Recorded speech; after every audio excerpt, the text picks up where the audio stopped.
আমি কিছুই জানি না।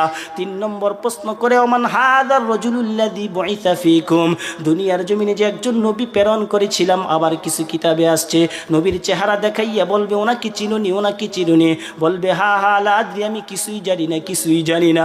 আল্লাহ তখন বলবে আমার বান্দা যা বলতেছে সব মিথ্যা কথা বলতেছে, আমার বান্দা যা বলতেছে সব মিথ্যা কথা বলতেছে। ও ফেরেশতা যাও যাও, আমার বান্দার উপর আমি সন্তুষ্টি না, আমার বান্দার উপর আমি বেরাজ হয়ে গেছি, যাও যাও আমার বান্দার কবরটাকে জাহান্নামের বিছানা বিছাইয়া দাও।